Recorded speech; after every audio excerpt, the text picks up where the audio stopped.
அனைவருக்கும் முதற்கண் என் வணக்கத்தை தெரிவிச்சுக்கிறேன். என்னுடைய பேர் லதா.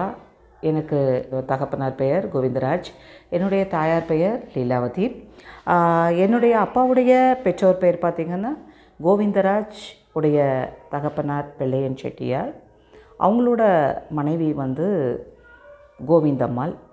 என்னுடைய அம்மாவுடைய பெற்றோர் பெயர் லிங்கம்மாள் பரமசிவம்.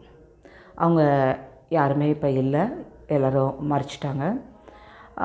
எங்கள் அம்மா பார்த்திங்கன்னா ஜக்கம்பட்டி அப்படின்ற கிராமத்தில் நான் பதிவு பண்ணுற இந்த இடத்துல அவங்க பிறந்து இதே இடத்துல இன்றைக்கு வரைக்கும் வாழ்ந்துக்கிட்டு இருக்கிறாங்க.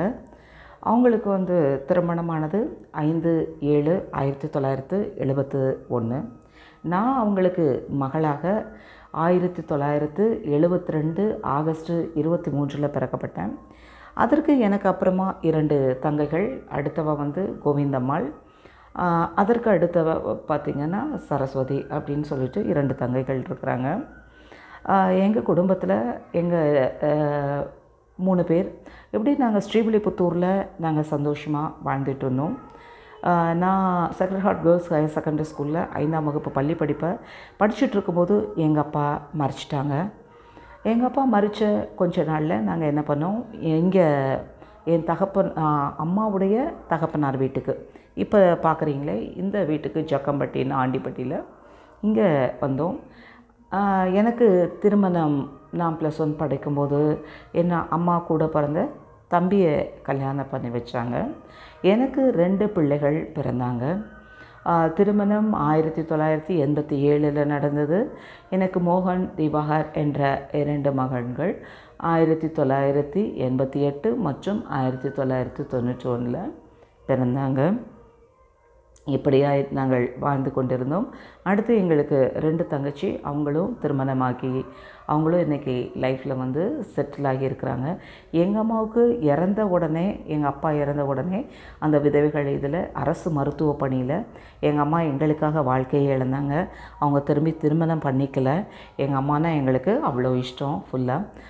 எங்கள் அம்மா அவங்க வாழ்க்கையை தியாகம் பண்ணி எங்களை வளர்த்தாங்க ஃபுல்லாக. 2 தங்கைகளுக்கும் கொடுத்தாங்க. அரசு பணியிலிருந்து சீரும் சிறப்புமாக நல்ல அரசு மரியாதையோடு கூட அவங்க பணியிலிருந்து ஓய்வு பெற்றாங்க. இன்றைக்கும் நாங்கள் குடும்பமாக அவங்களுக்கு கனத்தையும் மகிமையும் நாங்கள் செலுத்துறதுக்கு கடமைப்பட்டிருக்கோம். என்னுடைய அடுத்த தங்கை பார்த்திங்கன்னா கோவிந்தம்மாள். அவளுக்கு 3 குழந்தைகள், 2 பெண் மற்றும் ஒரு மகன் இருக்கிறான். அவளுடைய மகளுக்கு திருமணமாகி அவளுக்கும் ஒரு குழந்தை இருக்கிறான். அடுத்து 2வது மகளுக்கு இப்போ தான் திருமணம் ஆகியிருக்கு. 3வது பையன் MCA பண்ணிகிட்ருக்கான், சந்தோஷ்னு. அடுத்து என்னுடைய சரஸ்வதின்னு 2வது தங்கை, அவள் பெங்களூரில். அவளுடைய கணவனார் பெயர் ரமேஷ். அவளுக்கு ஜனனி, ஸ்னேகா, மது, ஐஸ்வர்யா அப்படின்ற 4 மகள்கள் இருக்கிறாங்க. ஸோ கல்லூரி படிப்பு, பள்ளி படிப்புன்னு சொல்லி அவங்க இப்போ படிச்சுட்ருக்குறாங்க.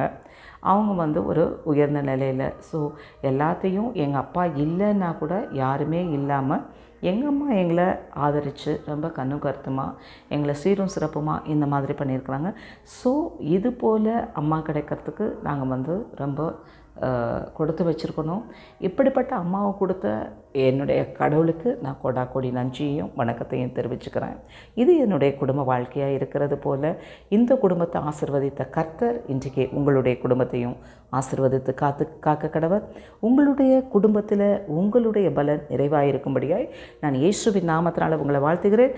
புத்தியுள்ள ஸ்திரீ தன் வீட்டை கட்டுகிறாள், புத்தியில்லாத ஸ்திரீயோ தன் கட்டின வீட்டை இடிக்கிறாள் என்று ஏற்ற சமயத்தில் கொடுக்கப்படுகிற வார்த்தையானது பொற்பளத்திலே வைக்கப்பட்ட தட்டுகளில் வைக்கப்பட்ட பழத்திற்கு ஒப்பாயிருக்கிறது. ஸோ இலைப்படந்தவனுக்கு இறைப்பாறுதல் சொல்லத்தக்க கல்விமானி நாவை தந்திரல்ல தேவனாகிய கர்த்தர் எனக்கு நல்ல ஒரு தாயை கொடுத்து என் தகப்பனை இழந்தாலும் என் தாய் எனக்கு தாயும் தகப்பனுமாய் சகோதரனும் சகோதரியுமாய் இருந்து என்னை உயர்ந்த நிலைமையிலே, என்னை மாத்திரமல்ல 3 பேரையும் உயர்ந்த நிலையில் உயர்த்தி அழகு பார்த்து அரசு பணியிலே தன்னுடைய பணி ஓய்வு நாட்களை இந்த நாளிலும் வெற்றிகரமாய் முடித்து இன்றும் அவங்க இன்றைக்கும் நல்ல நிலத்திலையும் ஆஸ்திலையும் ஒரு 120 சென்ற இடத்தோடு கூட இன்றைக்கி வாங்கி கர்த்ததாமே அவங்களை சம்பூரணமாய் ஆசீர்வதித்து வைத்திருக்கிறார். ஆகவே எனக்கு கொடுத்த பெற்றோருக்காக, கொடுத்த கணவனுக்காய், பிள்ளைகளுக்காய், என் சகோதரிகளுக்காய், அவருடைய சம்பத்துக்கள் இவர்களுக்காய் என் பிள்ளை மோகன் சி மற்றும் திவாகர் ட்ரிபிள் முடித்து நல்ல ஒரு நிலைமையிலே இருக்கிறான். ஸோ அதற்காய் நான் கர்த்தரை கொடி துதிக்கிறேன், ஸ்தோத்திரிக்கிறேன். ஸோ என்ன தெரிஞ்செடுத்து என்னை ஆசீர்வதித்த கர்த்தர் உங்கள் குடும்பையும் ஆசீர்வதித்து காக்க முடியாய் இயேசுவின் நாமத்தில் வேண்டிக் கொள்கிறேன். கர்த்தர் தாமே உங்கள் ஒவ்வொருவரையும் பேராய் ஆசீர்வதிப்பாராக. ஆமென். God bless you.